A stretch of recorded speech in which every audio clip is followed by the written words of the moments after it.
Pernahkah Anda memperhatikan bagaimana para pengikut Kristus menggunakan banyak istilah yang sudah dikenal, tetapi dalam pengertian yang berbeda-beda? Inilah yang terjadi dengan istilah perjanjian yang baru atau New Covenant. Kita mengulangi kata-kata Yesus, cawan ini adalah perjanjian yang baru. Setiap kali kita melaksanakan perjamuan kudus. Dan di seluruh dunia, gereja-gereja lokal menamakan diri dengan kata-kata perjanjian yang baru. Tetapi jika Anda bertanya kepada banyak orang Kristen, apa itu perjanjian yang baru? Maka jawaban yang Anda peroleh sama banyaknya dengan jumlah orang yang Anda tanyai. Terkadang, perbedaan yang seperti ini tidak menjadi masalah. Namun kita akan melihat dalam pelajaran ini bahwa konsep perjanjian yang baru itu sangat mempengaruhi para penulis perjanjian baru. Sehingga kita dapat menyebut teologi mereka sebagai teologi perjanjian yang baru. Karena alasan inilah kita perlu berusaha sebaik mungkin untuk memahami apa sesungguhnya perjanjian yang baru itu.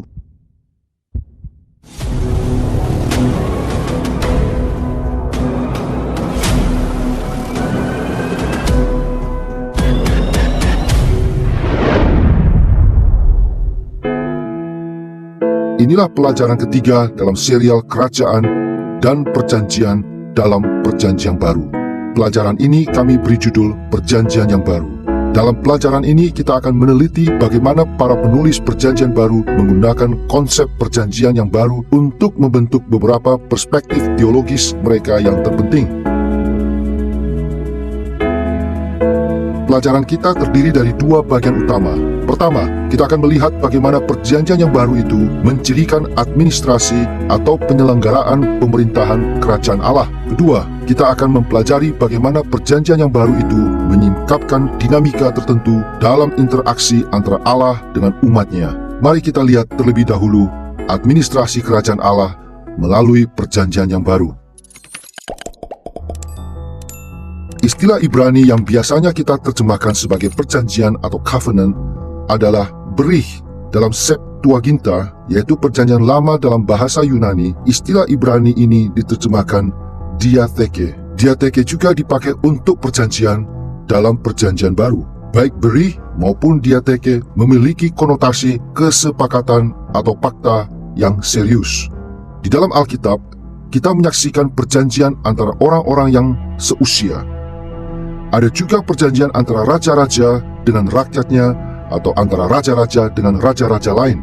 Dan Allah mengadakan perjanjian dengan bangsa-bangsa dan dengan umatnya. Dalam pelajaran ini, kita akan secara khusus memperhatikan perjanjian Allah dengan umatnya, khususnya perjanjiannya yang baru di dalam Kristus. Penting kita ketahui bahwa salah satu terobosan yang paling signifikan dalam pemahaman kita mengenai berbagai perjanjian Allah dalam Alkitab muncul pada paruhan kedua dari abad ke-20. Saat itu, banyak ahli mulai membandingkan perjanjian-perjanjian dalam Alkitab dengan sejumlah dokumen Timur Dekat kuno yang biasa disebut Perjanjian Raja Tuan Raja Bawahan atau Suzerain Vassal Treaties. Dokumen-dokumen ini adalah perjanjian internasional di antara bangsa-bangsa pada zaman Perjanjian Lama. Dalam perjanjian ini, para raja tuan atau suzerain atau raja-raja besar melaksanakan administrasi kerajaannya melalui perjanjian-perjanjian dengan raja-raja bawahan atau vassal atau raja-raja kecil yang berada di bawah otoritas mereka.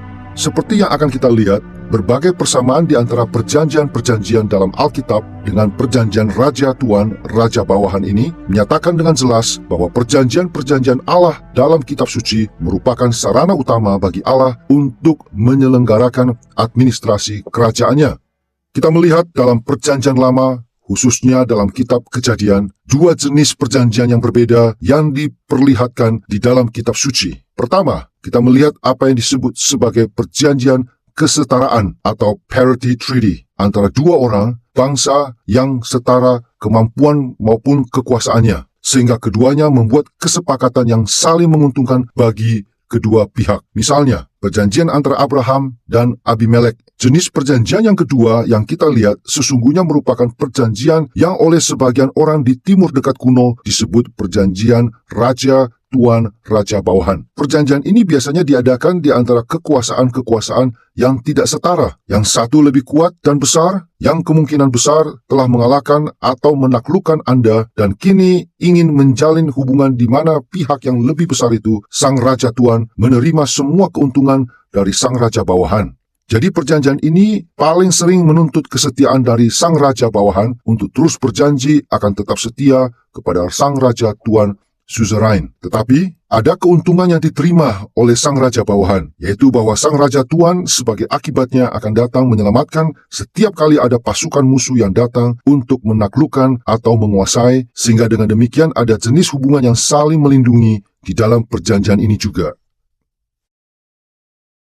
Kita sering berpikir tentang raja-raja sebagai tiran dan penguasa yang kaya, tuan yang menindas rakyatnya. Tetapi sesungguhnya, kerajaan atau kingship di dunia timur dekat kuno pada zaman Yesus dan sebelumnya umumnya dilandaskan pada konsep perjanjian. Jadi, kita memiliki bukti berupa perjanjian-perjanjian kuno di mana seorang raja atau penguasa atau yang dinamakan raja bawahan akan mengadakan persetujuan dengan sekelompok orang yang pada dasarnya menjadi pelayan atau raja bawahannya. Dan relasi di antara keduanya itu akan ditentukan begitu rupa sehingga sang penguasa, sang raja tuan menetapkan serangkaian persyaratan untuk mempertahankan relasi tersebut. Sang raja tuan kira-kira akan berkata seperti ini, "Aku akan memberimu perlindungan, aku akan memberimu kemakmuran, aku akan memberimu identitas sebagai imbalan atas partisipasimu terhadapku dengan memberikan kepadaku sebagian dari hasil panenmu, dengan menyatakan kesetiaanmu kepadaku, dan dengan tidak bersekutu dengan raja-raja atau penguasa-penguasa yang lain." Maka persetujuan semacam ini cenderung menjadi situasi yang benar-benar saling menguntungkan dalam pengertian tertentu. Dan jika kita mulai berpikir tentang kedudukan sebagai raja dan natur perjanjian dalam konteks persetujuan semacam ini, maka kita akan mendapati bahwa ada banyak bagian dalam perjanjian lama yang tampaknya sangat cocok dengan elemen-elemen yang persis ditemukan dalam perjanjian-perjanjian para raja tuan ini. Kita akan meninjau administrasi kerajaan Allah dalam 3 cara utama. Pertama, kita akan melihat pentingnya wakil-wakil perjanjian atau covenant representative. Kedua, kita akan melihat bagaimana perjanjian Allah berfokus pada kebijakan-kebijakan yang sesuai dengan kerajaan Allah. Ketiga, kita akan menunjukkan bagaimana Allah menyelenggarakan pemerintahan kerajaannya melalui perkembangan organik dari kebijakan-kebijakan perjanjiannya. Pertama, mari kita tinjau dahulu wakil-wakil perjanjian Allah. Telah kita bahas bagaimana para raja tuan di zaman dahulu menyelenggarakan pemerintahan kerajaan mereka dengan mengikat perjanjian dengan raja-raja kecil atau raja-raja bawahan. Raja-raja bawahan ini mewakili bangsanya masing-masing dan memerintah kerajaannya dengan tunduk kepada sang raja tuan. Dengan cara yang sama, Allah menjalankan administrasi kerajaannya dengan mengikat perjanjian melalui orang-orang yang Ia pilih untuk mewakili umat perjanjiannya. Untuk menjelaskan apa yang dimaksudkan, pertama-tama kita akan melihat bagaimana Allah memilih wakil-wakil perjanjian dalam perjanjian lama. Sesudah itu, kita akan membahas perjanjian yang baru. Mari kita mulai dengan perjanjian lama. Tidak sulit untuk melihat bahwa Allah memilih wakil-wakil perjanjian pada masa perjanjian lama. Kejadian pasal 1 sampai pasal 3 dan Hosea pasal 6 ayat 7 menyatakan bahwa Allah mengikat perjanjian yang pertama dalam Alkitab dengan Adam. Kejadian pasal 6 ayat 18 dan Kejadian pasal 9 ayat 9 sampai 17 merujuk kepada perjanjian Allah dengan Nuh. Dan dalam Kejadian pasal 15 sampai pasal 17, Allah mengikat perjanjian dengan Abraham. Keluaran pasal 19 sampai pasal 24 menyatakan bahwa Allah memilih Musa sebagai wakil perjanjiannya. Dan akhirnya, ayat-ayat seperti Mazmur pasal 89 dan Mazmur pasal 132 merujuk kepada perjanjian Allah dengan Daud. Allah memperlakukan setiap wakil tersebut dengan cara yang berbeda-beda ketika Ia mengikat perjanjian dengan mereka. Tetapi mereka semua mewakili orang-orang lain di hadapan Allah dalam sidang penghakiman dari pengadilan surgawi Allah. Perjanjian dengan Adam dan Nuh dapat disebut perjanjian universal, karena Adam dan Nuh mewakili seluruh umat manusia sebagai umat perjanjian Allah. Perjanjian dengan Abraham, Musa, dan Daud dapat digambarkan sebagai perjanjian nasional. Dalam perjanjian-perjanjian ini, ketiga tokoh tersebut mewakili bangsa Israel dan bangsa-bangsa lain yang diadopsi ke dalam Israel sebagai umat perjanjian. Dengan mengingat para wakil perjanjian ini dalam perjanjian lama, Mari kita lihat bagaimana Allah menyelenggarakan perjanjian yang baru melalui seorang wakil perjanjian. Perjanjian baru berulang kali menyebut Kristus sebagai wakil perjanjian yang baru. Allah bekerja melalui Kristus dengan cara-cara yang khusus untuk mewakili gerejanya, yaitu setiap orang Yahudi maupun bukan Yahudi yang diasosiasikan dengan Kristus oleh Allah. Seperti yang kita baca dalam Ibrani pasal 9 ayat 15. Kristus adalah pengantara dari suatu perjanjian yang baru, supaya mereka yang telah terpanggil dapat menerima bagian kekal yang dijanjikan. Pengajaran yang sama kita jumpai dalam ayat-ayat seperti Roma pasal 8 ayat 34 dan 1 Timotius pasal 2 ayat 5 dan ayat 6. Fakta bahwa Kristus adalah wakil perjanjian yang dipilih Allah bagi gereja menolong kita untuk memahami salah satu karakteristik terpenting dari teologi perjanjian baru. Seperti yang telah dinyatakan oleh banyak penafsir Alkitab, teologi perjanjian baru berpusat pada Kristus. Dengan kata lain, setiap faset dari teologi perjanjian baru terkait erat dengan pribadi serta karya Kristus. Tetapi mengapa hal ini benar? Misalnya, mengapa perjanjian baru mengajarkan bahwa kita harus percaya kepada Yesus supaya kita diselamatkan? Mengapa kita berdoa dan menyatakan kebaikan dalam nama Yesus? Mengapa gereja disebut tubuh Kristus? Jawabannya sudah jelas. Kristus memainkan peran sentral ini dalam teologi perjanjian baru karena Allah menyelenggarakan setiap dimensi kehidupan dalam perjanjian yang baru melalui Kristus sebagai wakil gereja. Mengabaikan fitur ini dalam teologi perjanjian baru berarti melewatkan salah satu karakteristiknya yang paling krusial. Setelah memahami bahwa Allah menjalankan administrasi kerajaannya melalui wakil-wakil perjanjian dan secara spesifik melalui Kristus dalam perjanjian yang baru, kita akan meninjau fitur kedua dari administrasi kerajaan Allah, kebijakan-kebijakan yang sesuai yang ditetapkan oleh perjanjian dalam Alkitab untuk berbagai periode sejarah Alkitab. Setiap perjanjian suzerain vassal dari Timur Tengah kuno memiliki unsur-unsur yang sama, tetapi cukup banyak juga perbedaannya. Hal ini disebabkan karena setiap perjanjian menangani masalah-masalah spesifik yang dijumpai dalam setiap hubungan internasional. Hal yang sama berlaku untuk semua perjanjian Allah. Ada banyak persamaannya, namun setiap perjanjian juga memiliki kebijakan-kebijakan yang dirancang untuk menangani masalah-masalah spesifik yang penting pada setiap tahap dari sejarah Alkitab. Untuk melihat bagaimana kebijakan-kebijakan perjanjian Allah itu sesuai untuk berbagai tahap sejarah, kita akan melihat lagi perjanjian-perjanjian perjanjian lama, kemudian kebijakan-kebijakan perjanjian yang baru. Mari kita lihat terlebih dahulu kebijakan perjanjian lama. Pembacaan sepintas terhadap syarat-syarat perjanjian dalam perjanjian lama menyingkapkan suatu fokus pada kebijakan-kebijakan yang relevan untuk tahap-tahap yang spesifik dari kerajaan Allah.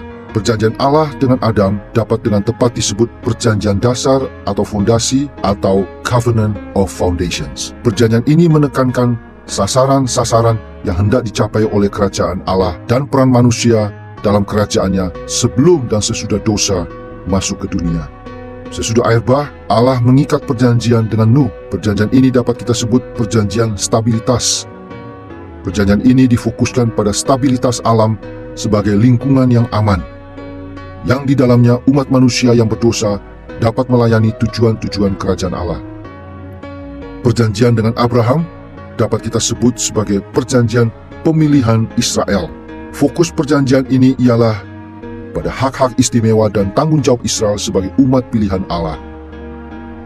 Perjanjian dengan Musa sering disebut perjanjian hukum, karena fokusnya adalah pada hukum Allah ketika ia mempersatukan suku-suku Israel menjadi satu bangsa. Dengan perjanjian ini, Allah memimpin umat Israel dalam perjalanan menuju ke tanah air mereka yang dijanjikan.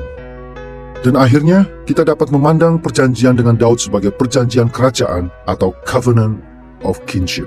Perjanjian ini menegakkan Israel sebagai kerajaan yang asli dan menekankan bagaimana dinasti kerajaan dari Daud seharusnya memimpin Israel dalam pelayanan kerajaan Allah. ketika kita memikirkan kebijakan-kebijakan yang sesuai yang ditetapkan oleh berbagai perjanjian dalam perjanjian lama, tidaklah mengherankan jika kita mendapati bahwa perjanjian yang baru juga menetapkan kebijakan-kebijakan kerajaan yang sesuai untuk masa perjanjian yang baru ini. Perjanjian yang baru itu muncul pada periode terakhir dari sejarah Alkitab, sesudah perjanjian Allah dengan Adam, Nuh, Abraham, Musa, dan Daud. Karena itu, perjanjian yang baru dapat digambarkan sebagai perjanjian penggenapan. Dengan gambaran semacam ini, perjanjian yang baru menetapkan kebijakan-kebijakan yang dirancang untuk membatalkan kegagalan-kegagalan di masa lalu dan mencapai atau memenuhi tujuan-tujuan kerajaan Allah di dalam Kristus. Perjanjian yang baru itu disebutkan pertama kali di dalam kitab suci dalam Yeremia pasal 31 ayat 31 yang berkata demikian. Sesungguhnya akan datang waktunya, demikianlah firman Tuhan, aku akan mengadakan perjanjian baru dengan kaum Israel dan kaum Yehuda. Dalam konteks yang lebih luas dari ayat ini, frasa akan datang waktunya mengacu kepada masa sesudah pembuangan Israel berakhir. Seperti yang kita lihat dalam pelajaran sebelumnya, pesannya disampaikan oleh kabar baik Kristen atau Injil adalah bahwa kerajaan Allah akan mencapai kemenangan finalnya di seluruh dunia setelah pembuangan Israel berakhir. Jadi, sejak perjanjian yang baru itu pertama kali disebut, kita telah melihat hubungannya dengan pengenapan kerajaan Allah yang penuh kemenangan. Untuk alasan inilah, di dalam Yeremia pasal 31 ayat 33 sampai 34, Allah mewahyukan kebijakan-kebijakan dari perjanjian yang baru, yakni kebijakan-kebijakan yang sesuai bagi tahap terakhir kerajaan di dalam Kristus. Dengarlah apa yang Allah katakan. Tetapi beginilah perjanjian yang kuadakan dengan kaum Israel sesudah waktu itu. Aku akan menaruh Tauratku dalam batin mereka dan menuliskannya dalam hati mereka. Maka aku akan menjadi Allah mereka dan mereka akan menjadi umatku. Dan tidak usah lagi orang mengajar sesamanya atau mengajar saudaranya dengan mengatakan, kenallah Tuhan, sebab mereka semua, besar, kecil, akan mengenal aku, sebab aku akan mengampuni kesalahan mereka dan tidak lagi mengingat dosa mereka.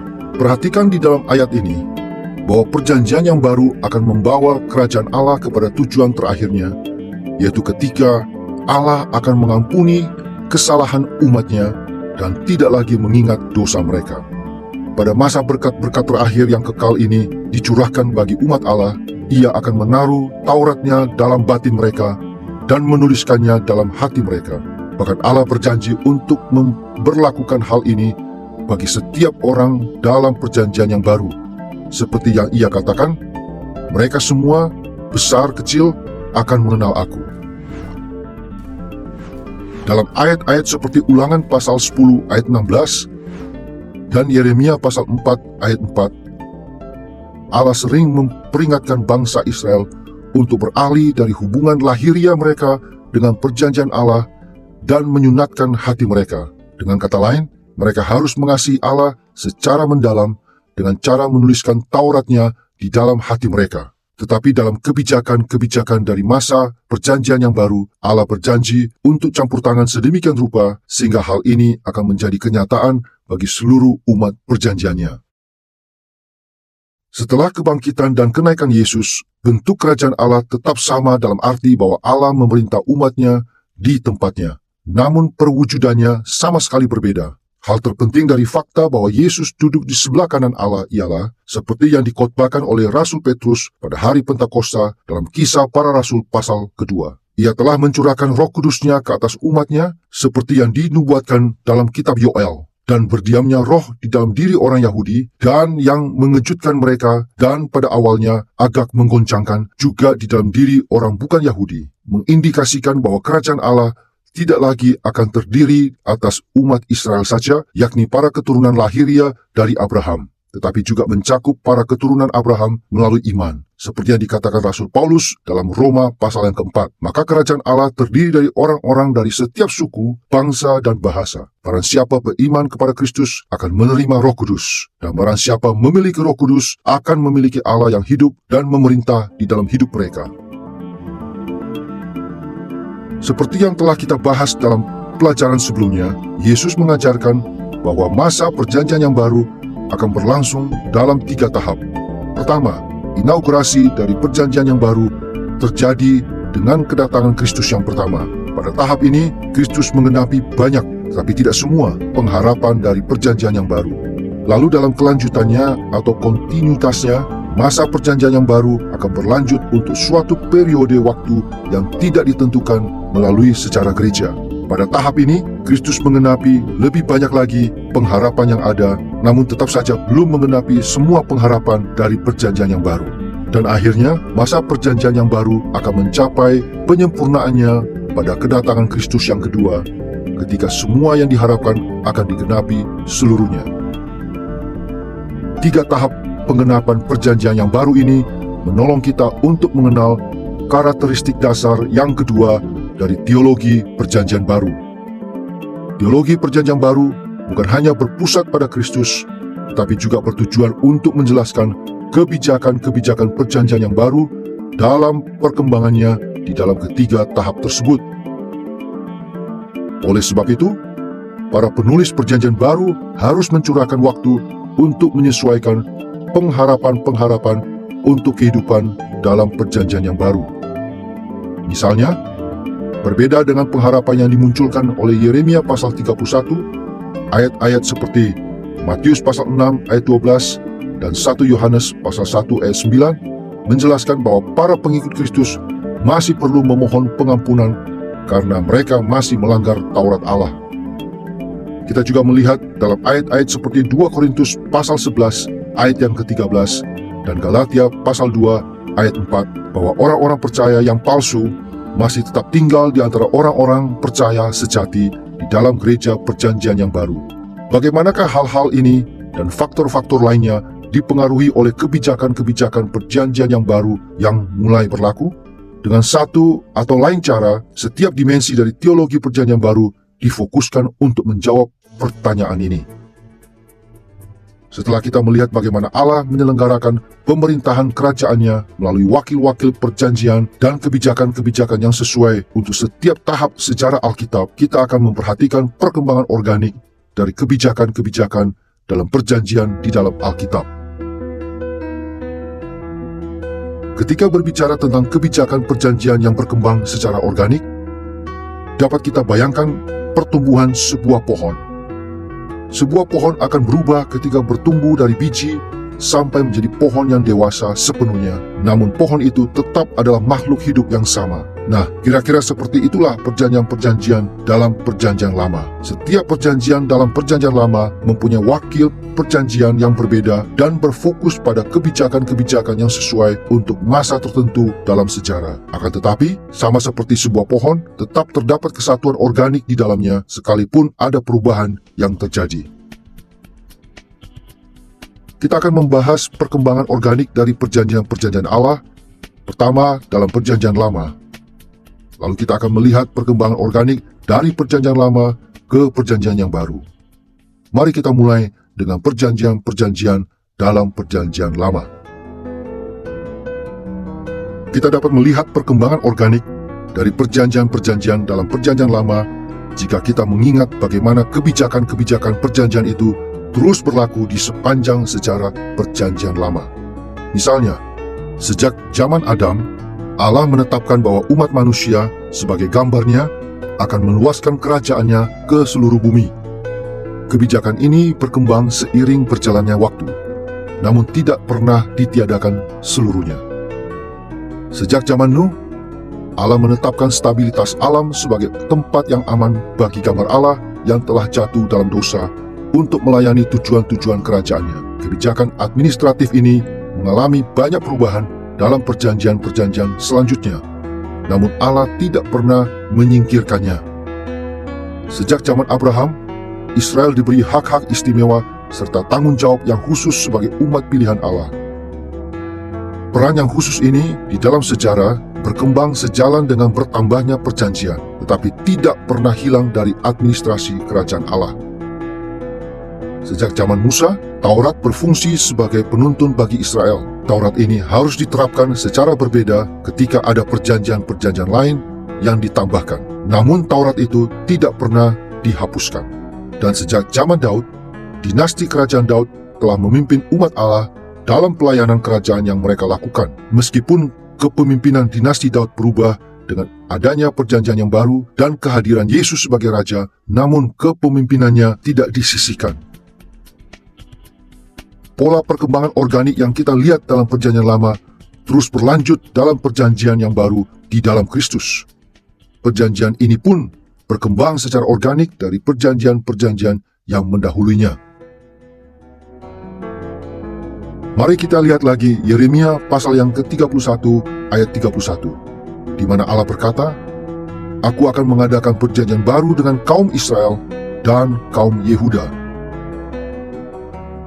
Sering sekali orang Kristen berpikir bahwa istilah perjanjian yang baru berarti bahwa perjanjian yang baru itu sepenuhnya baru dan tidak ada kaitannya dengan perjanjian-perjanjian sebelumnya dalam Alkitab. Tetapi penting untuk diketahui bahwa kata baru adalah terjemahan dari istilah Ibrani kadas.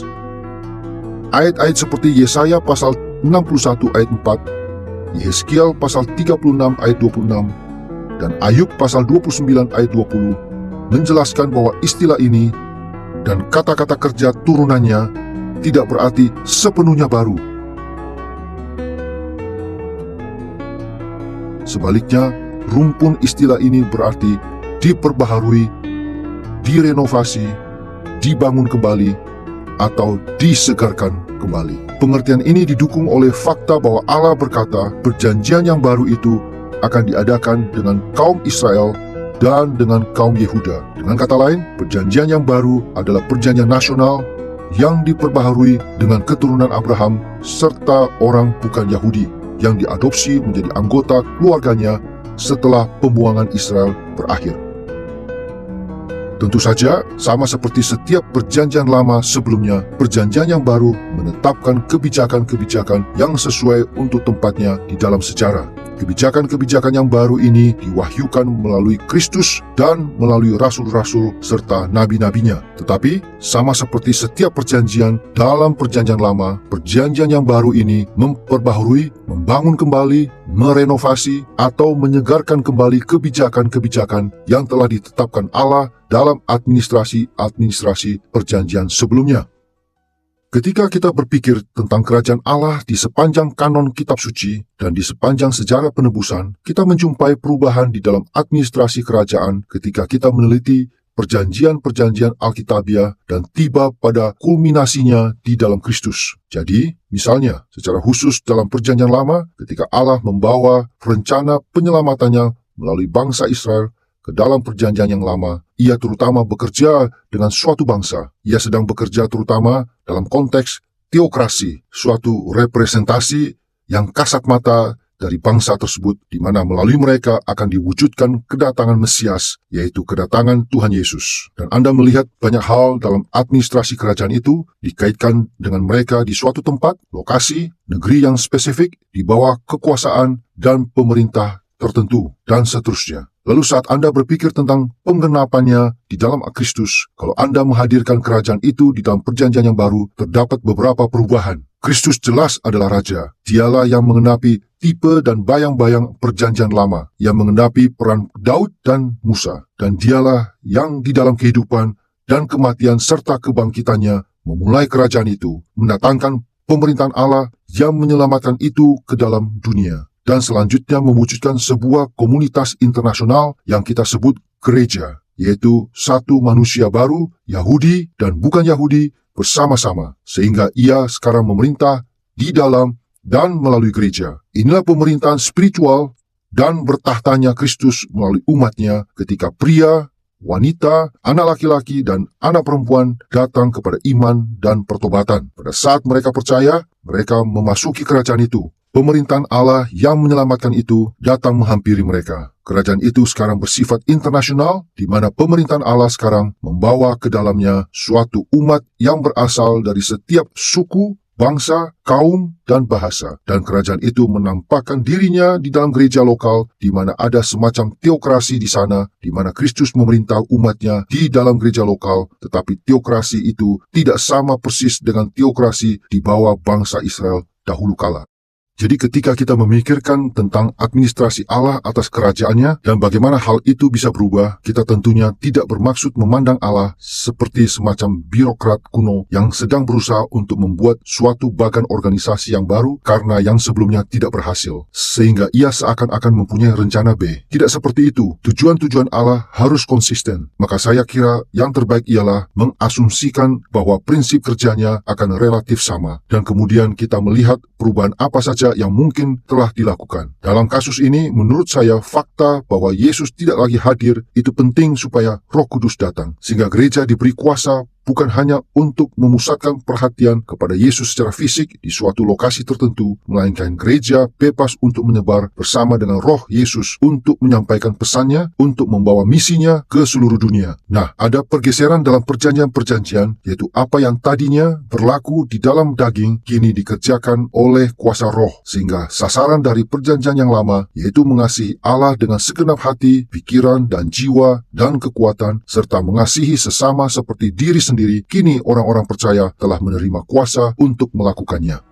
Perkembangan organik ini antara perjanjian-perjanjian dari perjanjian lama dan perjanjian yang baru memberi kita perspektif krusial yang ketiga terhadap teologi perjanjian baru. Selain berfokus kepada Kristus dan berfokus pada kebijakan-kebijakan yang sesuai untuk ketiga tahap perkembangan kerajaan Allah, teologi perjanjian baru juga dilandaskan pada teologi perjanjian lama. Pada intinya, teologi perjanjian baru bukanlah suatu iman yang baru. Sebaliknya, para penulis perjanjian baru menerapkan ajaran-ajaran perjanjian lama berdasarkan wahyu Allah di dalam Kristus. Inilah yang menyebabkan perjanjian baru itu relatif kecil. Perjanjian baru mengasumsikan keabsahan perjanjian lama yang terus berlaku. Ini jugalah yang menyebabkan para penulis perjanjian baru merujuk kepada perjanjian lama beratus-ratus kali untuk mendukung perspektif teologis mereka. Maka, ketika kita katakan bahwa teologi perjanjian baru adalah teologi perjanjian yang baru, maksudnya bukanlah bahwa teologi perjanjian baru itu terpisah dari perjanjian lama. Sebaliknya, setiap dimensi dari teologi perjanjian baru berpadu dengan dan berlandaskan pada teologi perjanjian lama.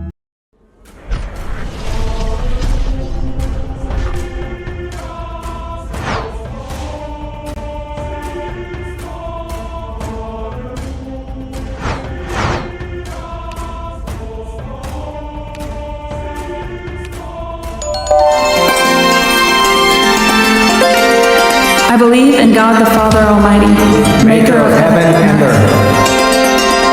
I believe in Jesus Christ, His only Son, our Lord, who was conceived by the Holy Spirit and born of the Virgin Mary. He suffered under Pontius Pilate, was crucified, died, and was buried. He descended into hell. The third day he rose again from the dead. He ascended into heaven. And is seated at the right hand of God the Father Almighty. From there he will come to judge the living and the dead.